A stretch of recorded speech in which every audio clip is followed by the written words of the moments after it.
Assalamualaikum warahmatullahi wabarakatuh. Perkenalkan, nama saya Afrian dengan NIM 13026230002.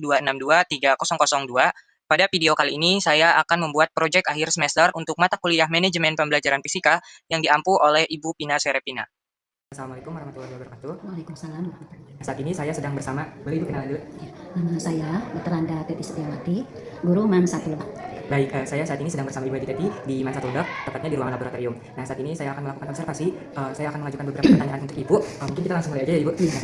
Nah, jadi untuk pertanyaan pertama yaitu kira-kira apa saja sih yang biasanya dipertimbangkan dalam menyusun tujuan, materi, metode, dan asesmen pembelajaran? Dalam pertimbangan menentukan tujuan, materi, kemudian metode dan asesmen, paling utama adalah peserta didik. Jadi melihat peserta didik disinkronkan dengan tujuan, gitu ya. Sekarang tujuan juga kan penjabaran dari CP ya, capaian pembelajaran. Nah, capaian pembelajaran di sini kan ada di dalam kurikulum, ada di dalam kurikulum. Nah, kenapa tadi utamanya peserta didik? Kan melihat fase, ya. Kita kan jadi fase mana nih? Kan melihat tujuan dari fase itu kan, gitu ya. Seperti kalau di SLTA berarti dimulai dari fase ya, yang kelas 10 fase E, dan kelas 11, 12 adalah fase F, gitu. Jadi tujuan itu adalah penjabaran dari CP. Pertimbangannya dia melihatnya dari paling utama adalah peserta didik, melihat peserta didik ketika mau merumuskan tujuan.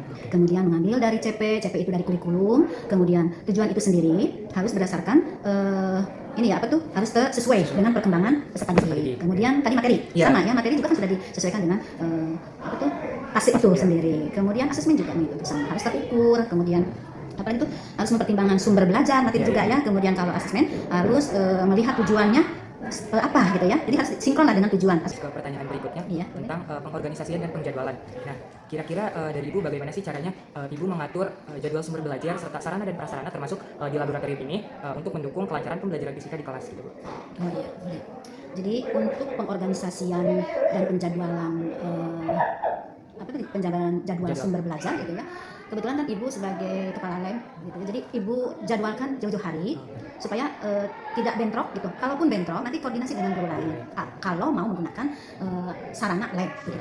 Adapun kalau misalnya bentrok kemudian materi yang lain gitu atau mata pelajaran yang lain butuh lab, kita menggunakan sarana lain seperti kelas atau lab komputer ya. Kan tidak semua materi fisika itu ada yang eksperimenkan kan ya. Jadi kita menggunakan virtual lab, berarti koordinasi dengan kepala laboratorium komputer. Kalau misalnya masih penuh gitu ya bentrok, kita gunakan sarana lain seperti perpustakaan. Kita perusahaan punya punya tempat layar digital. Jadi kita menggunakan eksperimennya dengan menggunakan virtual lab. Begitu kalau menggunakan eksperimen. Di kelas juga sebenarnya bisa kan anak-anak punya HP gitu ya, HP. Jadi kita tidak harus satu tempat saja. Jadi ya itulah pengorganisasinya dengan cara dari dua hari kita koordinasi dengan guru lain. Kemudian kita siapkan materi yang mana yang menggunakan eksperimen, materi mana yang tidak. Gitu. Oke, kita ke pertanyaan berikutnya ya Ibu. Boleh, silakan. Kira-kira seperti apa sih pelaksanaan pembelajaran yang Ibu lakukan di dalam kelas gitu kan? Terus kira-kira gimana caranya Ibu memberikan arahan kepada siswa serta menjaga keterlibatan motivasi mereka untuk belajar fisika ini? Kalau Ibu berdasarkan skenario yang ada di modul ya, modul aja. Jadi tidak terlepas dari itu sebagai acuan supaya tidak menyimpang ya, tidak menyimpang kemana-mana. Jadi kita sesuai dengan skenario modul ajar, di mana di modul ajar itu terdiri dari pendahuluan, kegiatan inti, kemudian penutup. Kita ikutin itu alur itu ya, langkah-langkah itu. Di pendahuluan kita pakai jargon ya, supaya anak semangat, ya seperti itu. Tapi seperti biasa kita kasih anak itu ruhnya dulu, nutrisi ruh ya, dengan kita sapa, salam seperti biasa ya, senyum. Kalau tidak seperti itu, image guru fisika itu seperti apa begitu ya, udah takut duluan gitu. Jadi muka kita itu pasang senyum gitu. Kemudian setelah kita salam, sapa dan senyum, kita kasih anak itu siap enggak ya untuk belajar. Suruh, kalau ibu sendiri itu ya, suruh anak itu tarik nafas. Tarik nafas dalam-dalam, apa itu maksudnya? Supaya anak itu lapang. Kalau sudah lapang pasti kemudahan akan muncul di depan. Begitu. Nah, tapi tidak sekedar menarik nafas saja, dia menarik nafas sambil Allahu Akbar. Dari situ anak sudah siap. Sudah siap anak-anak siap. Sampai dia fisika kata anak-anak seperti itu. Nanti mungkin bisa dipraktekkan ya. Fisika kata anak-anak asyik kata teman-teman yang lainnya. Padahal kata di dalam hatinya ada sebagian yang tidak suka. Begitu. Makanya ibu tanamkan, tolong kalian belajar dengan hati. Kalau hatinya sudah ini insya Allah menerima. Sesulit apapun kata ibu ya, pasti akan mudah. Jadi lapang dulu lah. Itu di pendahuluan. Jangan lupa tujuan sampaikan. Tujuan agenda hari ini apa nih, tujuannya ini. Oh, anak beritahu ini arahannya kemana, begitu. Materi apa? Tapi sebelumnya harus dikaitkan dulu dengan materi sebelumnya. Review ya namanya ya. Jadi nyambung begitu. Jadi biar anak fokus, tidak mikir kemana-mana. Ini belajar fisika. Oh iya, bu kemarin belajar ini, gitu ya. Minggu yang lalu belajar ini. Bisa dihubungkan dengan materi sebelumnya. Itu di pendahuluan. Kemudian di ini juga waktunya, jangan terlalu banyak di ini ya. Kurang lebih 10 menit atau 15 menit. Kalau ibu seperti itu. Kemudian lanjut ke kegiatan inti. Di kegiatan inti kita merangsang anak dengan memberikan pertanyaan pemantik atau boleh menayangkan video singkat atau cerita apa, tanyalah kepada anak, kalian tahu kejadian ini kan? Oh ya ini bu, ini ada kaitannya dengan materi sekarang, begitu. Kemudian kita sadorkan masalah itu ya, Iya, dulu iya. itu. Kemudian kalau bisa kita kasih kelompok ya, Iya. kelompok. Tapi sebelumnya kita kasih apa tuh literasi Oh, ya, iya, literasi, literasi dengan cara boleh kita memberikan ceramah interaktif. Iya, iya benar. Ya, Iya. kan ceramah memang harus ada Iya, tapi iya, interaktif, iya, tapi dengan cara memberikan pertanyaan Iya, kepada iya. anak. Nanti kan anak, oh gini, nah disitulah ketahuan itu. Apalagi di zaman sekarang nih kurikulumnya, kurikulum merdeka dan pendekatan deep learning nih, Iya. anak itu harus dirangsang communication Iya. katanya, ya bisa membukakan Iya. pendapat Iya. katanya, itu diantaranya. Itu di pendahuluan. Iya. Nanti dibagi kelompok, di situ silakan di apa itu diungkap Diungkap, ya. ya. Nanti kalau sudah beres, boleh dengan subtitle lab, Iya. anak bereksperimentasi asik. Asik ya. Kita sebagai guru apa? Memantau saja Iya. anak tetap ada yang kesulitan, memantau melintir jangan duduk. Iya. Kan sekali memberikan ini nanti terkecuali nanti kalau ada anak punya masalah, Iya. ibu tidak paham, tapi boleh dikasih Boleh, ini, oke. dikasih tahu, tapi jangan terlalu ini ya. Iya. Nanti anak enakan. Iya, benar, gitu. benar. Terus lanjut, setelah itu biasa kan kan ada istilahnya memahami pertama. Jadi iya. kegiatan itu harus memahami, kemudian mempraktekkan ya, Iya. dan yang ketiga yaitu Merefleksi, merefleksi. ya, benar. Kemudian kegiatan penutup ketiga, jangan lupa kita refleksi terhadap anak dan memberikan umpan balik. Iya. Kemudian kasih informasi kalau misalnya kalian ini jadi kasih asesmen ya, Iya. asesmen. Kan asesmen itu di proses pengamatan sikap dulu anak, Oh, iya. sejauh mana anak itu konsentrasi tidak dalam eksperimen gitu. Nanti kasih informasi, nanti tindak lanjut ke depannya gitu, atau berikutnya kalau misalnya ini hasilnya bagus berarti nanti ada pengayaan. Iya. Kemudian kalau misalnya ada, jangan kecil hati kalau misalnya kalian kurang paham mungkin ada remedial. Iya. Gitu. Itu barangkali. Oke, mungkin kita lanjut ke pertanyaan yang tentang kontrol dan evaluasi pembelajaran ya Ibu. Mhm. Kira-kira dari Ibu gimana sih caranya Ibu melakukan evaluasi dan kontrol terhadap jalannya pembelajaran fisika? Kira-kira bagaimana solusi evaluasi tersebut digunakan untuk meningkatkan proses belajar siswa gitu?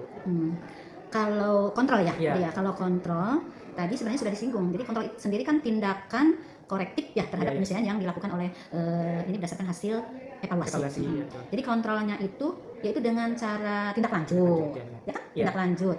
Nanti dievaluasi.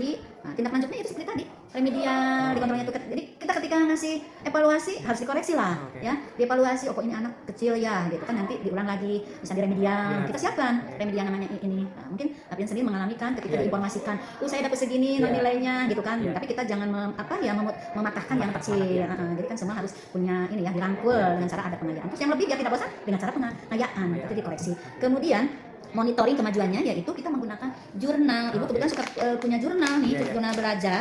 Jadi kita tulis ya, jurnal catatan belajar kita ini. Iya, Oh iya. ini ada nilai plusnya, Iya, ya iya. poin yang punya ke depan poin. Jadi ada nilai plusnya buat yang aktif. Itu Iya. merangsang yang lain begitu kan. Oke. Itu memonitor kontrolnya. Iya. Kemudian kontrol berdasarkan proses pembelajaran. Pembelajaran. Kalau berdasarkan proses pembelajaran itu tadi refleksi dulu Oh, iya, refleksi dulu. terhadap penggunaan metode gitu, apakah cocok enggak, kemudian menyesuaikan strategi. Oke. Itu kontrolnya. Boleh sesekali ini apa tuh sesama teman sebaya ya kan, ibu sekarang suka supervisi dengan ini ya, dengan teman, tolong deh lihatin Iya, dari iya. belajar ini, koreksi di mana kekurangannya. Iya. Di situ kontrolnya gitu ya. Jadi biasanya kan supervisi itu kepala sekolah yang berhak Kepala sekolah, iya. menilai itu. Iya, Nah, ini mah kan karena sesama ini juga bisa gitu, itu dalam mengontrol asesmen itu ya, proses Oke. itu diantaranya. Kemudian peningkatan sumber daya Sumber daya, ya. ya, sumber dayanya diantaranya yaitu sarana dan prasarana. Tapi kita jangan kecil hati kalau sarananya ini, jangan Iya. sampai tidak ada sarana, akhirnya kita tidak semangat Iya. untuk mentransfer Iya, ilmu, ilmu, gitu, iya. men-share ilmu dan Iya. sharing dengan anak-anak. Gitu. Iya. Anak-anak sekarang kan pintar-pintar, Iya. siapa tahu kita juga dapat ilmu, Iya, begitu. benar. Kan kita ibu sendiri diniatkan kalau dari rumah itu telat ilmu, Iya. siapa tahu dari anak-anak juga ibu dapat Dapat ilmu, ilmu, iya. begitu. Oke. Iya, karena anak-anak itu adalah karena, Iya, benar. bukan sebagai ini ya. Iya. Jadi kita paling enggak lah, kita Iya, saling, iya. saling. Ya, jadi mungkin untuk pertanyaan tentang manajemen pembelajaran fisika itu aja sih Bu. Mhm. Mungkin kita di sini saya udah bikin modul ajar fisika, yang dimana modul ajar fisika ini saya buat untuk kelas 12 tentang Mhm. fisika. Nah di sini saya meminta evaluasi dari Ibu gitu atas modul ajar yang udah saya bikin gitu. Iya. Kira-kira dari Ibu ada evaluasinya atau enggak gitu? Iya. Kalau ini kan kurikulum merdeka, Merdeka, tapi iya. belum Deep pendekatannya learning. deep learning. Iya. Kalau menurut ibu ini sesuai kerangkanya sudah ada Iya. ini ya. Karena sebenarnya kalau fisika itu sains itu kan sudah ada project ya, Iya, setiap ada benar, project iya. ya. Meskipun materinya ini tetap ada project. Oke. Ingat dalam pendekatan deep learning bukan hafal rumus tapi memahami Memahami, iya. rumus. Seperti di listrik statis, Iya. ini ada medan magnet, Medan magnet. medan listrik maaf, medan listrik yang kita bisa nyala Oh, iya, listrik, iya, maaf iya. ya.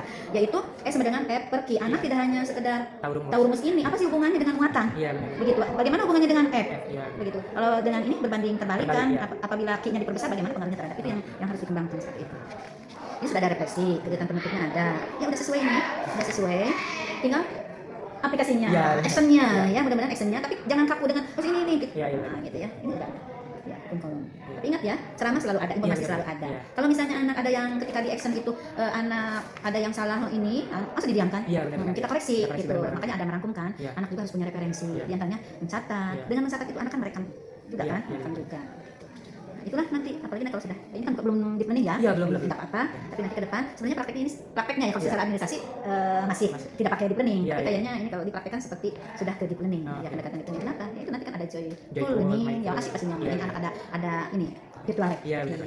Begitu. Kemudian di sini Ibu menemukan kalau dikaitkan dengan ini ya, Iya. ada meaningful ya. Iya. Mendalam. Mendalam, iya. Mendalam.